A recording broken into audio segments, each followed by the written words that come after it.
Falta de qualidade. Infelizmente, um desperdício muito comum nas organizações. Por falta de um processo robusto, por falta de treinamento e capacitação dos seus colaboradores, por falta de padronização, por falta de ter um sistema à prova de erro.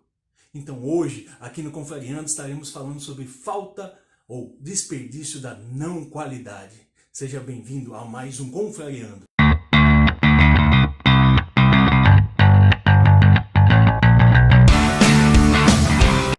Para falarmos de não qualidade ou falta da qualidade, temos que entender o que é qualidade. O que é qualidade para você? Como você considera, ou o que você considera um produto, um serviço com qualidade? Nós usamos tanto esse termo, né? Qualidade, eu escolhi essa marca, eu escolhi esse produto, eu escolhi esse serviço, porque ele tem qualidade. Mas o que significa qualidade?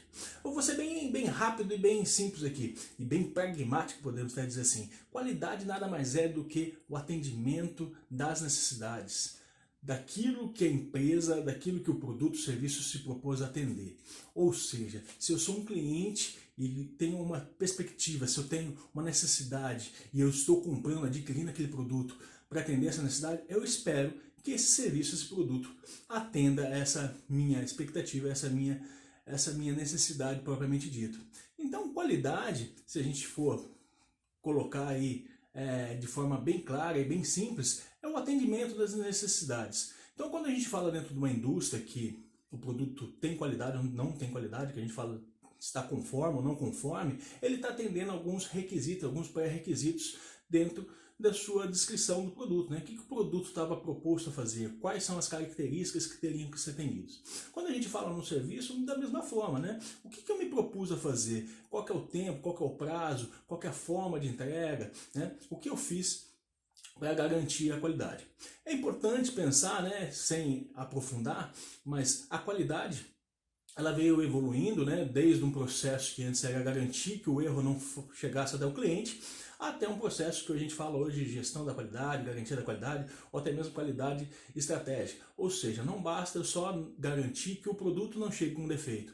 Para que isso ocorra, eu tenho que ir trabalhando durante os meus processos, melhorando os meus processos, garantir meu sistema de gestão, né? Então não é só qualidade, hoje não está só relativo ao produto, ao serviço, mas sim a toda a sistemática. Então a gente fala, inclusive, hoje um termo que se usa bastante é gestão para excelência, ou excelência para gestão, mas o certo seria gestão para excelência, a gente buscar a excelência da organização de uma forma a organizar os processos, principalmente os processos gerenciais, para garantir a qualidade, garantir que a qualidade permeia por toda a organização. Ou seja, se eu estou trabalhando no nível de gestão, o operacional deveria refletir de alguma forma essa qualidade.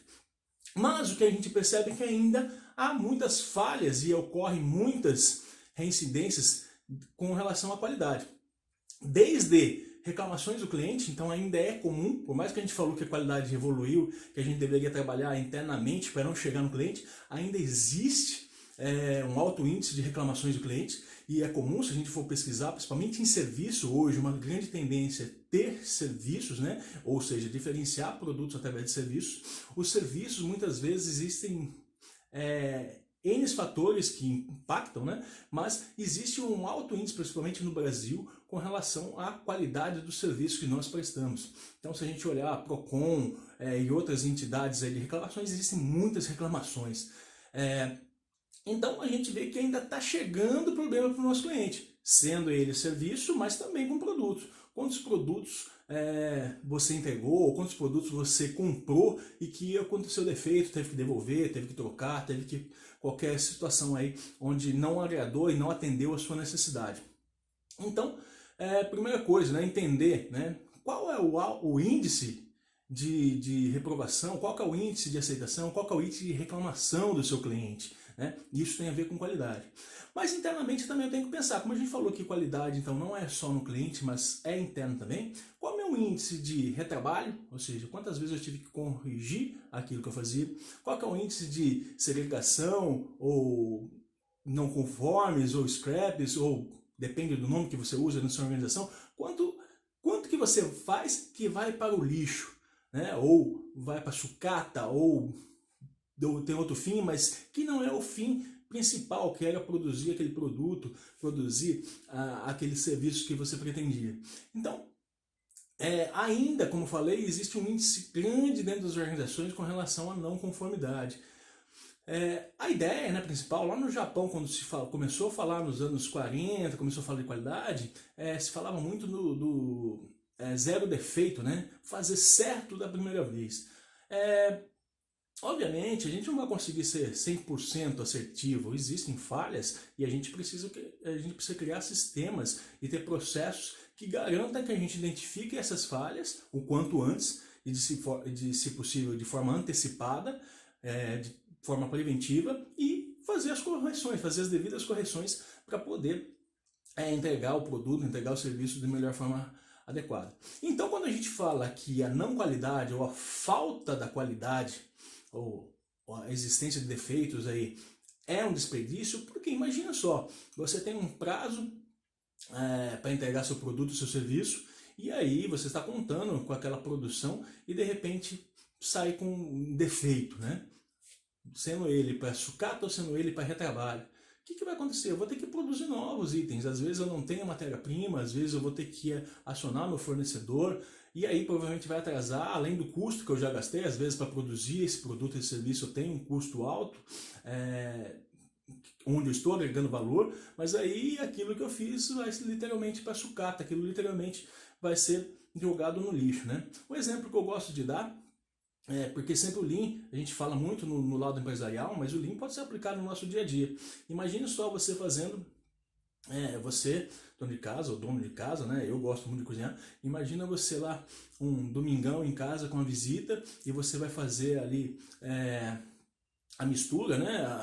Da refeição, vai fazer a carne, e você esquece no forno, esquece na panela e queima, né? E aí você só tinha aquela mistura planejada, você ficou a manhã inteira, deixou um tempo temperando aquilo e você queimou, esqueceu no forno, esqueceu no fogo. Imagina só, isso é o que a gente pode considerar a falta de qualidade. O que vai acontecer? Provavelmente você vai ter que sair para fazer uma nova compra, comprar uma nova carne, vai mudar toda a rotina, todo aquele planejamento, todo aquele menu que estava planejado não vai acontecer, né? E imagina o desafio, né? E com as visitas em casa, o que eu vou fazer? Qual que vai ser o dano para ele, né? Qual vai ser o sentimento deles com relação a isso? Como que eles vão se sentir? Alguém pode falar, é fácil, agora hoje a gente liga num iFood ou qualquer coisa do tipo e pede uma nova carne, uma nova mistura. Ok, mas e aí, né? E o custo que eu já tive com o outro? Eu joguei literalmente fora. Imagina isso em escala, né? Se isso vai acontecendo todos os dias. Qual o impacto para a minha organização, né? Qual que é o custo, né? Então hoje existem inclusive muitos estudos com relação não só das perdas, mas também com relação aos custos da falta da qualidade ou da não qualidade. Quanto custa para a minha organização não ter qualidade?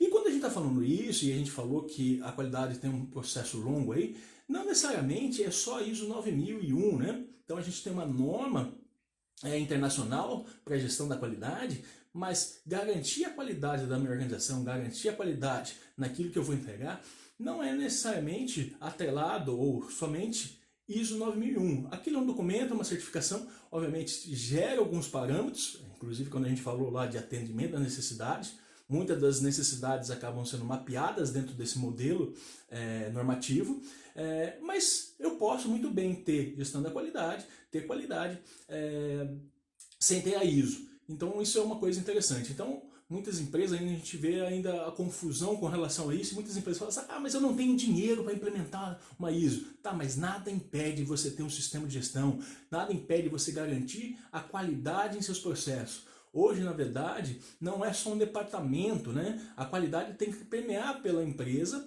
e cada departamento, cada processo tem que ter seus donos e seus responsáveis e garantir a qualidade. Então, o pessoal de vendas, comercial, tem que garantir a qualidade do processo. De vendas e comercial, né? O pessoal de finanças, mesma coisa. E assim, para todos os processos, a gente tem que considerar qualidade. A gente tem que, então, garantir que tudo seja feito de forma correta, tá? Então, primeira coisa, né? Por que isso ocorre? Muitas vezes os processos não são robustos, que a gente costuma usar esse termo, robusto, ou seja, não são processos bem definidos, não são processos claros, não são processos padronizados. Padronização é uma das técnicas que a gente usa no Lean, né? Ou seja, eu preciso entender o que eu faço, como eu faço, entender a melhor forma de fazer. Provavelmente para isso vou ter que envolver as pessoas, ir lá no Gemba, ir lá no local onde está acontecendo, acompanhar literalmente como é feito. E aí, definido isso, entendido qual a melhor forma, eu vou gerar um padrão, ou seja, eu vou gerar normas ou gerar informações que eu garanta que seja sempre da mesma maneira. As lojas de fast food, de lanche, você pode pedir um lanche aqui no Brasil ou na China, teoricamente o lanche será o mesmo, porque existe um processo padronizado, né? Desde a forma de fazer até o produto final ser padronizado.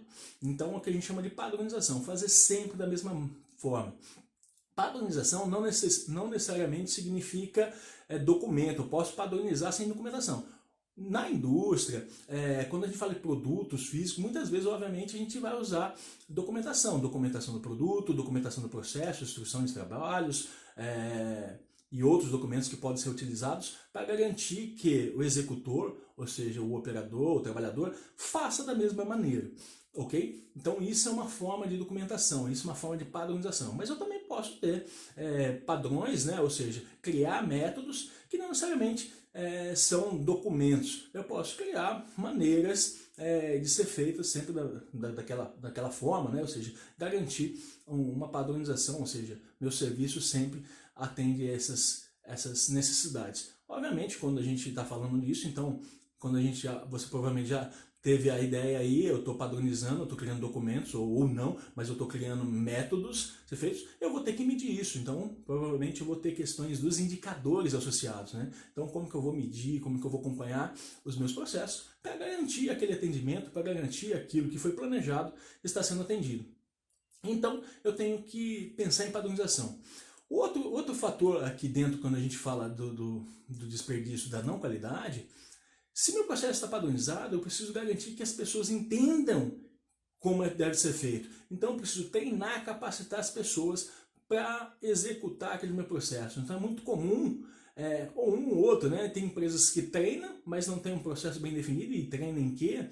Treina a esmo, vamos falar assim, e tem empresas que têm processo padronizado, só que as pessoas não conhecem o processo, não conhecem o padrão, né? Fica muitas vezes engavetado e não tem uma utilização, e aí não garante a execução de forma adequada. Então, pensar em padronização, pensar em treinar e capacitar as pessoas em cima dessa padronização. Esses são alguns princípios para a gente pensar em eliminar a não qualidade ou a falta de qualidade dentro das organizações. Outro ponto que é bem legal, existe um termo que é o Pokayoke ou Pokayoke, que são sistemas à prova de erro. Ou seja, a gente criar travas, vamos falar assim, ou criar sistemas dentro do nosso processo para tentar minimizar ou diminuir ou até mesmo eliminar erros. Um exemplo que eu gosto de dar é aqueles brinquedos de encaixe, né, onde a gente tem os formatos estrela, lua, quadrado, losango, e aí cada peça só entra em um lugar. E é justamente isso. No meu processo eu consigo criar sistemas para que evite o erro, né? Quando eu trabalhava na Motorola, na parte de montagem de estação rádio base, a gente era muitos cabos e muitos conectores, então a gente usava cores, né? Então cada lugar tinha a sua cor certa, com um cabo certo para ligar, para tentar minimizar. Obviamente nem em todo lugar a gente vai conseguir com cores, né? E alguém pode até fazer a brincadeira, e se a pessoa for daltônica, né? E eu já passei por uma situação bem similar, uma pessoa daltônica que não conseguiu diferenciar as cores. Então posso criar outras sistemáticas, como a gente falou, peças, encaixes, o formato, né, das cores, porque só a informação, muitas vezes, acaba passando batido. Um outro exemplo que eu gosto de dar, um fato que aconteceu alguns anos atrás na área de saúde, onde a técnica de enfermagem, ou a enfermeira, não sei dizer ao certo, ela acabou invertendo o tipo de medicamento, porque a embalagem era exatamente igual. Aí alguém pode falar assim, mas estava escrito no rótulo. Mas imagina um profissional de saúde que muitas vezes trabalha mais de um lugar, cansado, no final de plantão, e simplesmente na hora de tentar fazer o procedimento, ela não leu, né? E acabou trocando isso aí. Se nós tivéssemos embalagens diferentes, com encaixes diferentes, com cores diferentes, provavelmente isso chamaria a atenção dela e ela provavelmente não teria cometido erro, até porque a pessoa veio a óbito na época. Então é importante ter em mente isso. E essa é uma das técnicas que a gente pode usar para minimizar o desperdício da falta de qualidade. Então, hoje, a gente gostaria de falar que é importante eliminar esse desperdício da falta de qualidade. Qualidade é custo, a falta da qualidade dele mais ainda.